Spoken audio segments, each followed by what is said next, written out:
a humble cup of tea. There's nothing better. Absolutely obsolete here with a review of the NES Cadet controller.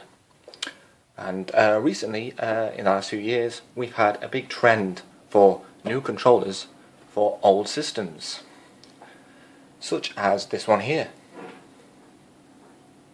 But the only problem is, this is a fantastic controller, and I'll tell you why in a minute. And controllers like this, you should stay away from. Just listen to that shake. Sounds like a maraca. When this is what the real thing sounds like. You can hear the quality.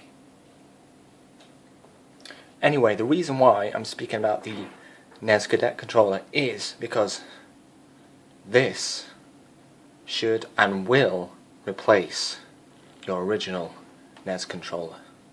That's right, you heard me.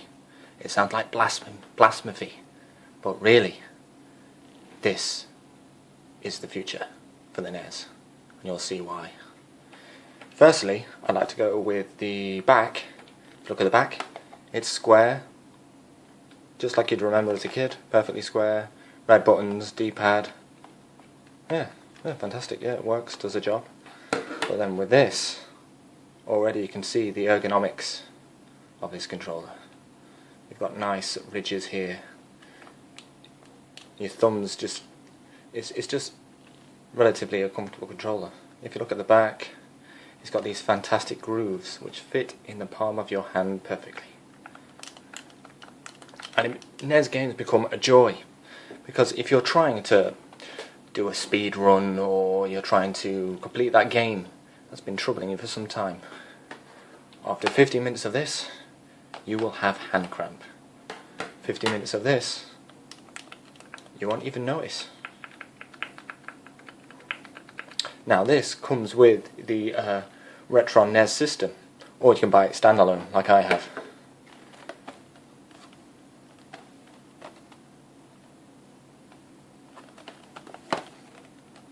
But as you can see, if you listen to this is the original controller. It's been used a bit, so it's got a bit of shakeage to the D-pad, and this is a brand new one. Compared to the terrible USB Retro Link Sega controller, you'll see the difference. Nothing, not even the tiniest noise. So you can see why this feels good. And I've tried it on the NES as well, and there's hardly any noticeable, if not at all any noticeable lag or issues with it. I've had no issues when controlling difficult games and responsive games like the Mario series and the Mega Man. No issues whatsoever. Also, the design is pretty cool. It kind of echoes that design while still looking a bit more modern. It doesn't feel like it's not meant for the machine. It feels like it could have come out at the time. It could have been one of those third-party controllers. But yeah, so that is the NES Hyperkin Cadet controller. So if you want to try a quality controller, maybe you've picked up an old NES for the first time, it doesn't have any controllers with it, or they're rather worn or damaged, or maybe the D-pad's slowly starting to go, then for this, you can't really go wrong. So just check them out. They're normally under £40, I'd say. So yeah, check it out. Fantastic. That has been another review. I hope you enjoyed it. This has been absolutely obsolete. Signing out. I think I might have a bit more tea.